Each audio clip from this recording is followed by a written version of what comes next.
कभी सोचा है कि रेगिस्तान के बीचों बीच सदियों पहले लोग पानी कैसे जमा करते होंगे? तो चलिए आज राजस्थान की कुछ बहुत ही अद्भुत और ऐतिहासिक जल संरचनाओं की दुनिया में एक सफर करते हैं। ये जो दिख रहा है, ये सिर्फ सीढ़ियां नहीं हैं। ये पानी तक पहुंचने का एक भूला हुआ रास्ता है। आइए इन शानदार वास्तुशिल्प के चमत्कारों के पीछे की कहानियों को और करीब से जानते हैं। तो सबसे पहला सवाल तो यही उठता है कि आखिर ये शानदार बावड़ियां बनाई ही क्यों गई थीं? चलिए इनके सबसे बुनियादी मकसद को समझते हैं। देखिए, इनका सबसे सबसे जरूरी काम था पानी को सहेजना, यानी वाटर हार्वेस्टिंग। राजस्थान जैसे सूखे इलाके में ये बावड़ियां किसी वरदान की तरह थीं, जो बारिश के पानी को पूरे साल के लिए इकट्ठा करके रखती थीं। और बात यहां तक है कि एक पूरा शहर ऐसा है जिसे बावड़ियों का शहर या सिटी ऑफ स्टेप वेल्स के नाम से जाना जाता है। जी हां, वो शहर है बूंदी, जो इन अद्भुत संरचनाओं से भरा पड़ा है। तो अब तैयार हो जाइए, क्योंकि हम वास्तुकला के कुछ ऐसे नमूने देखने वाले हैं जो सच में हैरान कर देते हैं। और हमारे सफर की पहली मंजिल है दुनिया की सबसे गहरी और सबसे बड़ी बावड़ियों में से एक, आभानेरी की शानदार चांद बावड़ी। इसे गुर्जर प्रतिहार काल में राजा चांद ने बनवाया था। और ये कोई मामूली बावड़ी नहीं है, ये भारत की सबसे गहरी और सबसे कलात्मक बावड़ी मानी जाती है।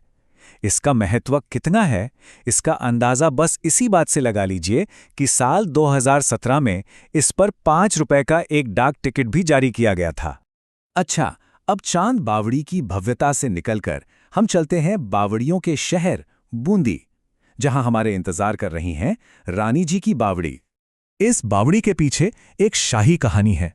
इसे 1699 में बूंदी के शासक राव राजा अनिरुद्ध की रानी नाथावती ने बनवाया था, जब वो अपने बेटे बुद्ध सिंह के लिए शासन कर रही थीं। हमारा ये सफर अब हमें डूंगरपुर ले आया है, जहां एक और बहुत ही खूबसूरत बावड़ी है, नौलखा बावड़ी।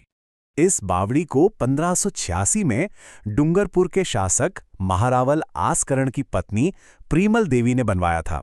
एक बात तो साफ है कि इन शानदार संरचनाओं के निर्माण में रानियों का बहुत बड़ा योगदान रहा है। अब तक हमने कई बावड़ियां देखीं, लेकिन राजस्थान की पानी की कहानी सिर्फ यहीं तक सीमित नहीं है। इसमें और भी कई अनोखी संरचनाएं शामिल हैं। चलिए आगे देखते हैं। अच्छा, क्या कभी रेगिस्तान में संगमरमर से बने कुएं के बारे में सुना है? सुनने में थोड़ा अजीब लगता है ना? लेकिन बालोतरा में सचमुच एक ऐसी ही जगह है जिसे बाटाडू का कुआं कहते हैं। इसे यूं ही रेगिस्तान का जलमहल नहीं कहा जाता।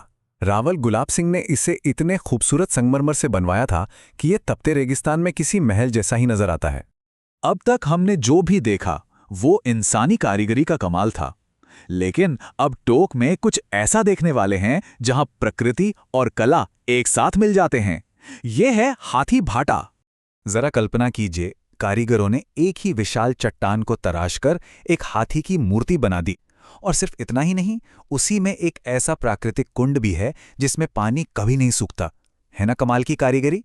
तो अगर लग रहा था कि चांद बावड़ी की कहानी खत्म हो गई, तो ऐसा नहीं है। जोधपुर में भी एक चांद बावड़ी है, और हां, इसकी कहानी बिल्कुल अलग है। इसे बनवाया था राव चुंडा की रानी चांद कंवर ने। तो नाम भले ही एक हो, पर दोनों की अपनी अपनी पहचान है। इसे चौहान बावड़ी के नाम से भी जाना जाता है।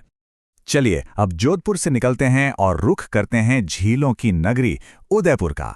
यहां देखते हैं त्रिमुखी बावड़ी को। और इस खूबसूरत बावड़ी के निर्माण का श्रेय जाता है महाराणा राज सिंह की पत्नी रानी रामरसदी को। सच कहूं तो राजस्थान में ऐसी जल संरचनाओं का खजाना कभी खत्म ही नहीं होता। तो चलिए आखिर में कुछ और प्रमुख जगहों पर भी एक नजर डाल देते हैं। जैसे खेतड़ी में पन्नालाल शाह का तालाब, जयपुर में पन्ना मीणा की बावड़ी, चुरू का सेठानी का जोड़ा, दौसा की भंडारेज बावड़ी और धौलपुर का तालाब ए शाही। मतलब हर इलाके की अपनी एक अलग पहचान है। खासकर जोधपुर और बूंदी जैसे शहरों में तो इन बावड़ियों का जैसे एक पूरा नेटवर्क ही बना हुआ है। जोधपुर में तापी बावड़ी और तुरजी का झालरा है, तो वहीं बूंदी में काकी जी की बावड़ी और भावल देवी बावड़ी। हर एक की अपनी एक अलग कहानी है। इन सब में एक बात तो कॉमन है, गजब की इंजीनियरिंग। लेकिन एक डिजाइन ऐसा है जो शायद सबसे अनोखा है। क्या कोई अंदाजा लगा सकता है कि कुएं का डिजाइन और कैसा हो सकता है? कुछ कुंड, जिन्हें जेल कुंड कहा जाता है, वो उल्टे पिरामिड के आकार में बने हैं। जरा सोचिए, जमीन के अंदर एक उल्टा पिरामिड। ये इंजीनियरिंग का एक ऐसा कमाल है जो हमें सोचने पर मजबूर कर देता है कि वास्तुकला के न जाने और कितने ऐसे रहस्य हैं जो अभी भी खोजे जाने का इंतजार कर रहे हैं।